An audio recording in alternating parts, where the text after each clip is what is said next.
Vamos lá, gente? Vamos falar da veracidade de que Jesus é real, ok? A gente começou lá em Gênesis 3,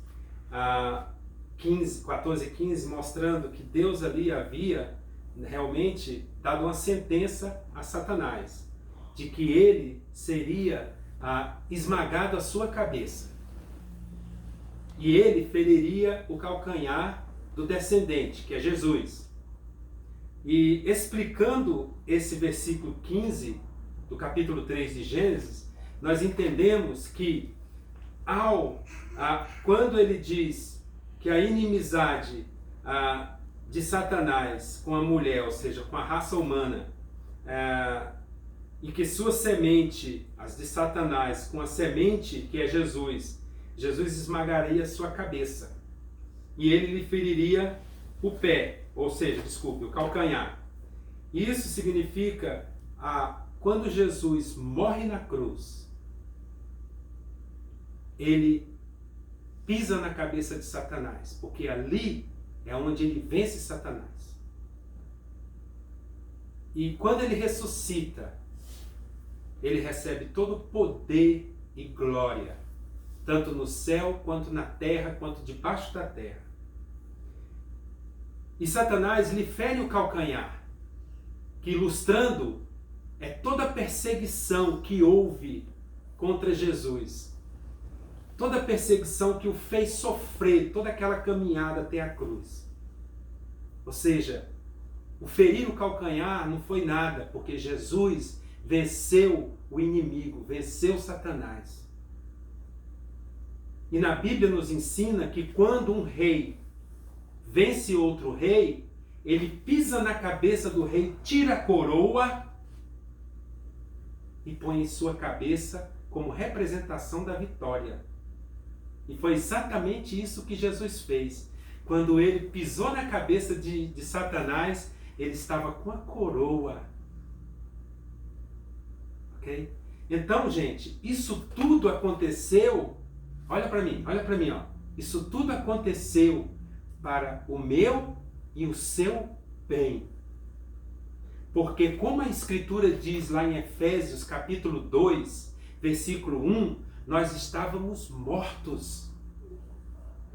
E todos aqueles que não têm Jesus estão mortos. Mortos para a vida. Você entende o que é isso? Vocês estão mortos, são mortos andando na rua. Sem vida. Por Adão entrou a morte e o pecado. Ou seja, o pecado e a morte. Essa é a sequência correta. Mas por Jesus Cristo veio a vida. Veja só que começa lá do fim. Quase 6.000 anos atrás, Deus sentenciou e deu a promessa de que enviaria um Redentor para salvar a humanidade. Aí, por um pouco mais de 1.600 anos, a Terra sobreviveu com o povo que veio de Adão e Eva. E o Senhor limpou a terra, porque a iniquidade era tão grande, mas tão grande, que o Senhor estava enojado. E ele achou um homem e sua família, que eram os únicos que ainda detinham a palavra dele, que ainda obedeciam ao Senhor. E então ele lavou o mundo com o dilúvio. Tirou todo mundo, matou todo mundo, crianças, homem, mulher, jovem, todo mundo. E só deixou 8. E desses 8, se iniciou novamente a nação humana. Nós temos que ser gratos pelos 3 filhos de Noé, que realmente expandiu toda a terra com seus filhos e filhas. Tá? Isso é desde lá do início, gente. A gente está conectado, veja bem. Aí Adão foi retirado de cena. Agora, os 3 filhos de Noé são a sequência, são os que dão início novamente a essa nação humana, que somos nós. Aí 2000 anos mais tarde, um homem da descendência de Sem, filho de Noé, chamado Abraão, foi chamado a iniciar uma nação chamada a nação hebraica. Deus tinha um propósito na nação hebraica. O propósito de Deus na nação hebraica era de ensinar todos os seus mandamentos, tudo que o povo tinha que fazer para ser salvo. Ele fez uma aliança com Abraão, que pela fé, todos que pela fé obedecessem ao Senhor seriam salvos. Mas infelizmente, como o próprio Romanos, capítulo 3, versículo 23 nos ensina, que o coração do homem, ele é maldoso. Então, porque nós temos o coração maldoso, nós estamos destituídos da glória de Deus. Mas o Senhor, no seu amor tão grande, mesmo assim o povo se desviando, depois que começou a crescer o povo, a se desenvolver esse povo escolhido, chamado o povo hebraico, que veio de Abraão. Abraão teve um filho chamado Isaque, que era um filho prometido, para continuar essa sequência de salvação que o Senhor nos tinha nos oferecido há quase 6.000 anos atrás, quando a serpente enganou Adão. Aí, o Senhor pega e levanta um homem chamado Moisés. Por quê? Jacó, que era filho de Isaque, através de Jacó veio as 12 tribos. E as 12 tribos se espalharam pela terra, dando filhos e filhas. Nós conhecemos muito bem a história de José do Egito, que é um dos filhos de Jacó, uma das partes das tribos, e ele foi usado para continuar essa nação, porque essa nação teria perecido se não fosse José no Egito como o segundo maior homem naquela época. Porque a fome que arrebentou com todo mundo naquela época, de 7 anos, que não crescia nada, não se produzia nada, se não existisse José, se Deus não tivesse levantado José para dar entendimento, para suprir 7 anos antes, guardar coisas para aqueles outros 7 anos, não existia a nação israelita ou hebraica. Vocês estão entendendo como o negócio vem fluindo? Aí Moisés, que é descendente de Levi, uma das tribos, é chamado a resgatar o povo que veio lá de José. José, quando morreu, o povo já tinha crescido muito grande no Egito, porque ele trouxe todo mundo para o Egito, sua família. Eles vieram 70, quando José ainda era o segundo governante maior do Egito, só abaixo de Faraó. Então tinha 70 pessoas. Daquelas 70 pessoas, gente, multiplicou, foi para milhões. E eles, em 400 e poucos anos, se multiplicaram de uma tal forma. Mas só que depois que José morreu, entrou um faraó que viu que estava se aumentando muito, o povo hebreu era muito grande, ele escravizou o povo hebreu. E eles ficaram na escravidão. Até que veio Moisés. E Moisés, sendo da tribo de Levi, aí é por isso que muita gente não entende. Muita gente vive a lei hoje, quando já foi cumprida por Jesus Cristo. Tudo no Velho Testamento é uma sombra do que viria a vir em nosso tempo, no tempo de Jesus para cá. Moisés, ele resgatou o povo do Egito, passou o Mar Vermelho, Deus fez todas aquelas coisas grandes que aos nossos olhos hoje em dia é impossível a gente imaginar que um mar se abriu para o povo passar. É impossível imaginar que mais de 2 milhões de pessoas viveram no deserto, onde era temperaturas super quentes durante o dia e super fria durante a noite.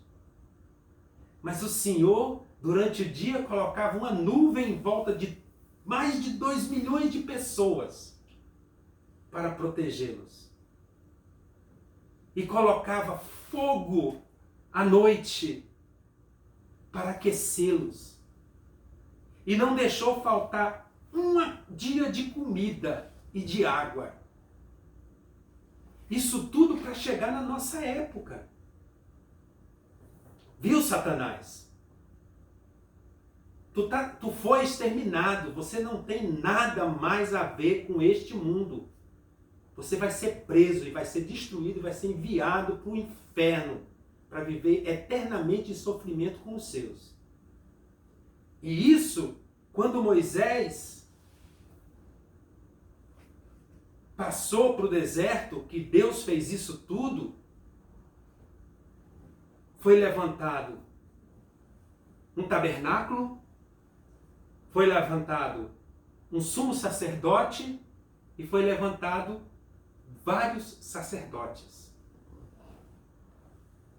Isso é representação, gente, do que nós somos hoje. Nesse caso aí, Moisés ilustra a ilustração de Deus nesta figura do tabernáculo. Arão, que é o sumo sacerdote, é a ilustração de Cristo, que está agora como sumo sacerdote, intercedendo por cada um dos sacerdotes que somos nós. E a figura de Adão naquela época, de Arão naquela época, era de o seu sumo sacerdote que uma vez por ano ele entrava no Santo dos Santos para que todos os homens, todas as pessoas viessem e sacrificassem um cordeiro como representação do sacrifício de Cristo, para que seus pecados fossem encobertos. É exatamente o que acontece hoje em dia. Nossos pecados são encobertos pelo sangue de Jesus. E para nós entrarmos nos santos dos santos, nós precisamos aceitar Jesus Cristo, porque Ele é o sumo sacerdote. Você vê que tudo é uma ilustração do que está acontecendo hoje? Então Moisés viveu mais ou menos 1500 anos antes de Cristo. E ele profetizou, ensinou toda a verdade para o povo. Você quando lê Levítico, lê Números, as promessas de Deus é para que o povo viva pela fé, em obediência às leis de Deus. Deus mostrou as leis morais dele. Você está me entendendo, gente? O que a gente está vivendo? Então, não tem como negar. Se você não conhece a palavra, vai acontecer como acontece lá fora. As pessoas ficam inquietas na cadeira, as pessoas não conseguem ouvir, as pessoas não acreditam que Deus é real. Sabe? Por quê? Não conhece esse tipo da história toda, de fatos que marcam a história, que provam. A história do mundo, eu tenho aqui no meu quarto a história do mundo com a história bíblica. Tudo se encaixa. Tudo. Aí vem Isaías. Isaías foi um profeta messiânico que viveu mais ou menos entre 700 a 800 anos antes de Cristo. O ministério dele iniciou-se em 740, por volta de 740. E ele profetizou sobre, veja bem, que o Salvador do mundo nasceria de uma virgem. Veja bem, mais de 700 anos antes de Jesus Cristo nascer, ele já profetizou que Jesus nasceria de uma virgem. E seu nome seria Manuel. Está em Isaías 7,14. Em Isaías 9, ele ainda vai mais longe. Ele diz que o nome do menino seria... Ele diz que o principado estaria nos seus ombros, ou seja, o reino. Ele profetiza isso 700 anos antes de Cristo. Pouco mais de 700 anos de Cristo vir ao mundo. E que ele se chamaria Maravilhoso, Conselheiro, Deus Forte, Pai da Eternidade, Príncipe da Paz. Você vê, é muito claro para os homens que naquela época, quando Jesus nasceu, que eles conheciam completamente a lei. Todos os livros da Torá. Todos os escritos do Pentateuco. Eles conheciam a palavra de Moisés, eles conheciam a palavra de Isaías, eles conheciam a palavra de Daniel. Eles tinham tudo isso. Então, 700 e poucos anos antes de Jesus Cristo nascer, já foi profetizado. Para não dizer que só foi um profeta, nós temos também Miqueias, que por volta da mesma época, há quase 700 anos antes de Cristo, Miqueias profetiza que o Senhor nasceria de Belém, viria de Belém. Ele diz: "E tu, Belém Efrata, posto pequena entre milhares de Judá." Ou seja, está afirmando que está em Judá. Judá é a área onde a tribo de Judá foi estabelecida. "E de ti sairá o que governará Israel." Que somos todos nós, gente. Quem aceita Jesus Cristo é parte de Israel. Ok? Vocês entendem isso? Estão entendendo o que eu estou falando aqui? Presta atenção. Limpe suas mentes das coisas do mundo. Limpe das suas mentes das coisas que estão em volta. E presta atenção que eu estou falando aqui, que quando você pegar esse meio aqui, você vai entender quanto Jesus Cristo é real. E ele diz aqui que ele sairá dali de Judá, de Belém, Judá, sairá o governo que governará Israel, e cujas saídas são desde os tempos antigos. E ele vai mais além ainda. Ele diz que desde os dias da eternidade, ou seja, já foi programado muito antes da gente viver nesse mundo. Muito antes de existir a humanidade.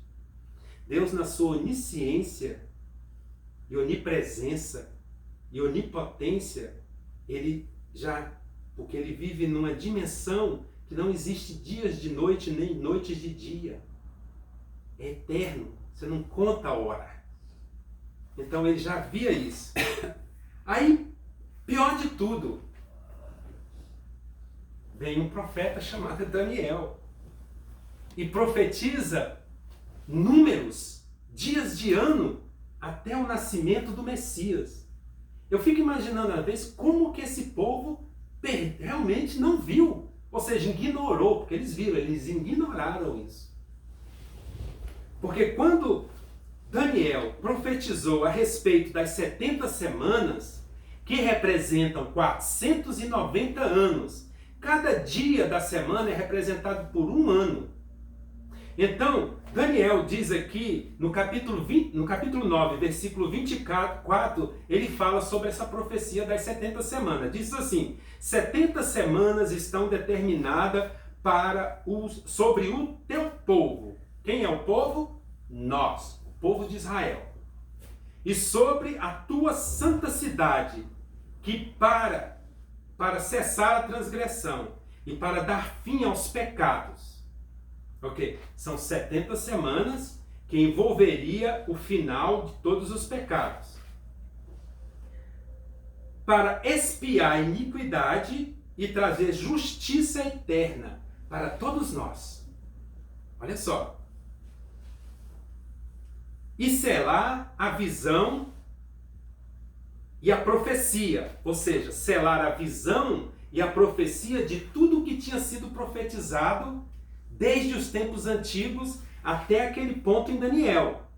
E Daniel vai muito além ainda, porque ele vê o futuro. Então, esta profecia das 70 semanas é relacionada até o final, até a segunda vinda de Cristo. Porque ainda falta partes a se cumprir dessa profecia. Vocês estão entendendo aqui, gente? Então, ele diz aqui que era para selar a visão e a profecia e para ungir o Santíssimo, que é Jesus Cristo. Essa profecia é exatamente para isso. Então, aí ele começa a desmiuçar a profecia. Olha só, Thalita. Ele começa a desmiuçar a profecia. Esses 490 anos seriam divididos em 3 partes. Seria dividido, primeiro, em 49 anos, que seria 7 semanas, de 7, que era o momento em que Jerusalém foi reconstruída. Exatamente, levou 49 anos, um tiquinho a mais, para ser construída. E quando reconstruída, e ele diz aqui, sabe, no versículo 25, sabe e entende, ou seja, o anjo falando para Daniel, saiba e entenda, desde a saída da ordem para restaurar e para edificar Jerusalém, que é quando o povo sai, o rei da Pérsia dá a autoridade ao povo, dá liberdade ao povo de reconstruir, aí o povo vem e começa a reconstruir. Eles levaram 49 anos para reconstruir Jerusalém, as muralhas e tudo. Até o Messias. Aí já está aqui, já está especificando que tem um momento entre o fim daquela reconstrução até o Messias. Aí ele diz, o príncipe, haverá 7 semanas, ou seja, 7 semanas de 7, haverá 7 semanas que vai ser para reconstruir esse templo, essa cidade de Jerusalém, os muros, ok? Aí depois ele diz, e 62 semanas,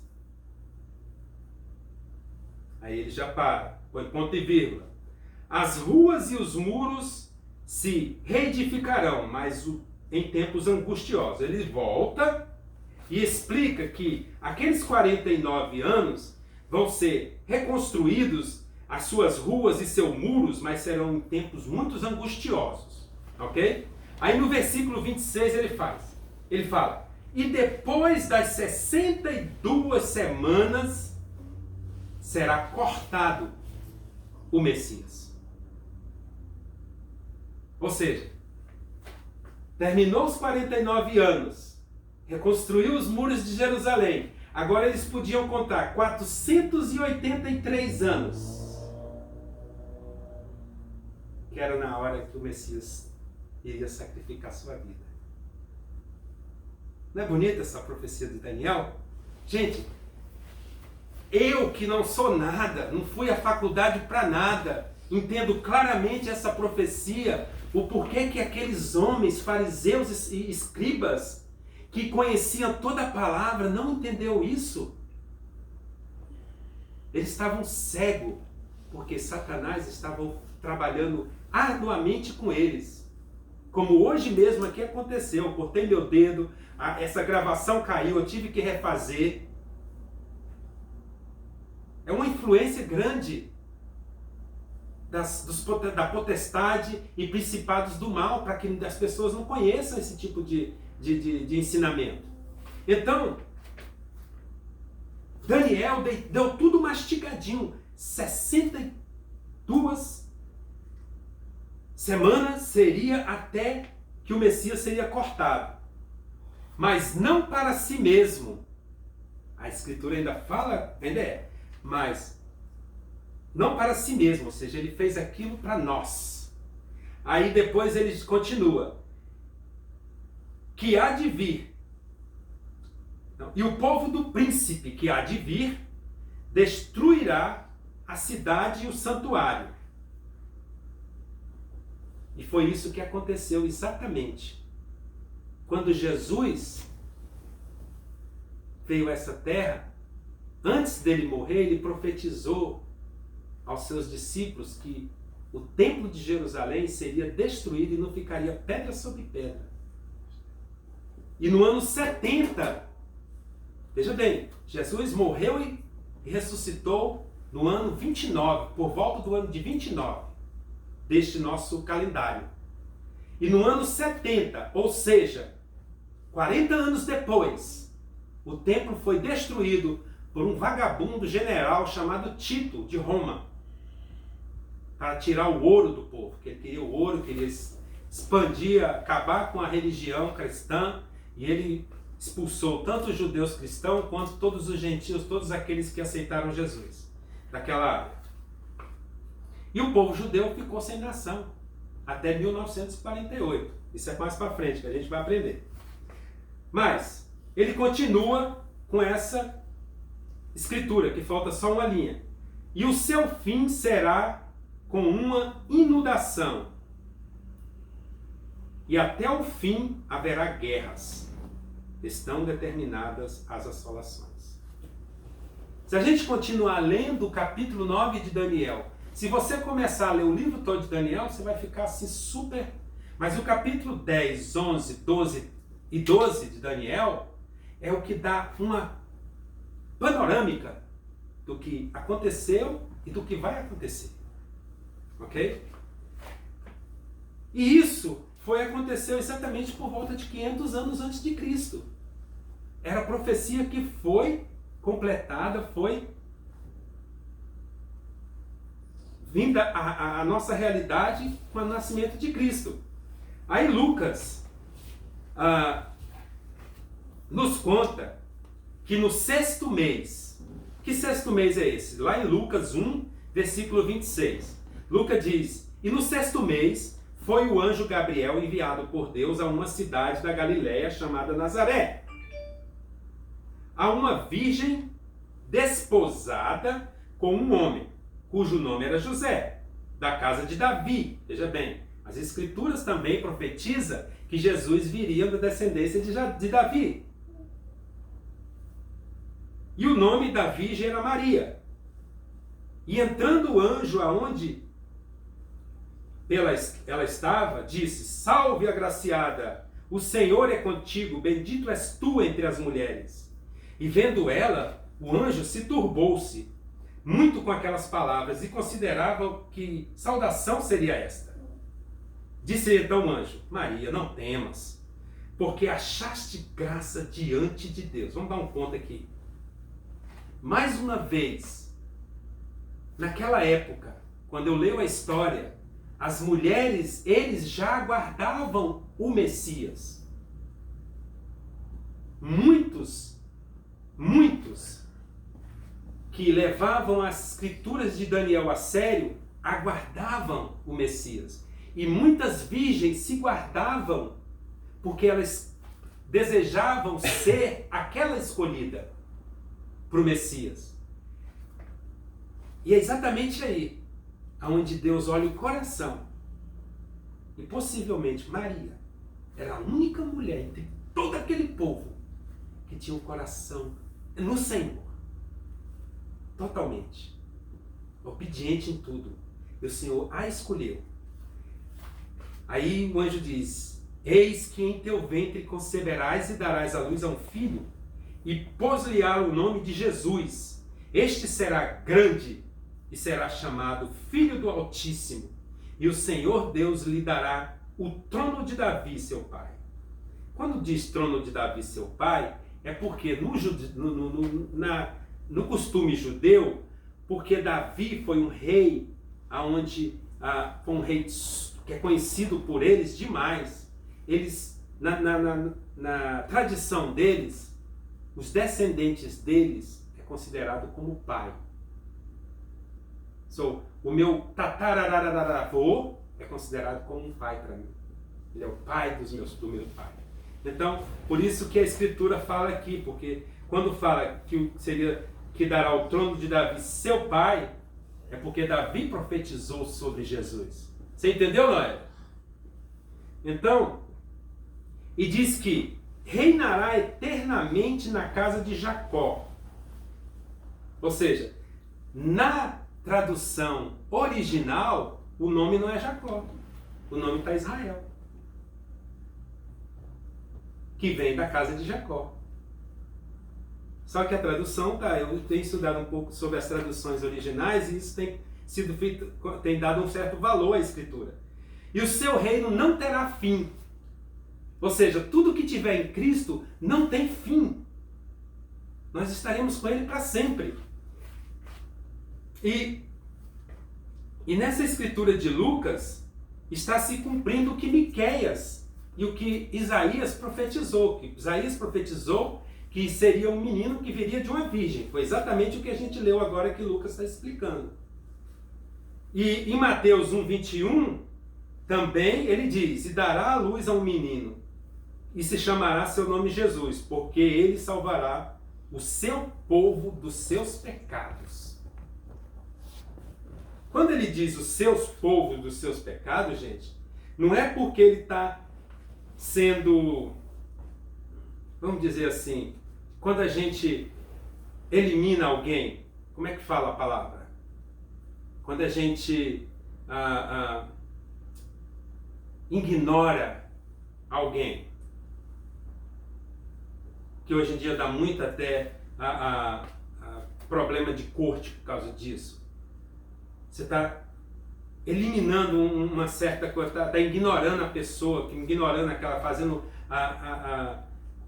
mal a menção a respeito de onde aquela pessoa vem. Assim, tem uma palavra, eu vou lembrar da palavra.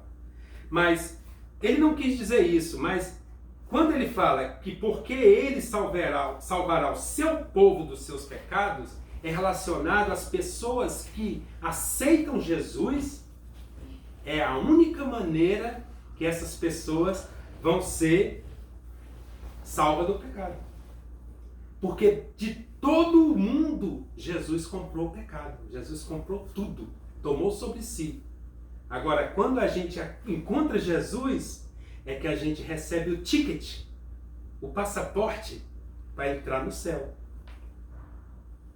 E isso confirma o que Miqueias fala. Mateus 2,6 diz que está ensinando: e tendo Jesus nascendo em Belém de Judeia, no tempo do rei Herodes, eis que veio alguns magos. Olha lá, outra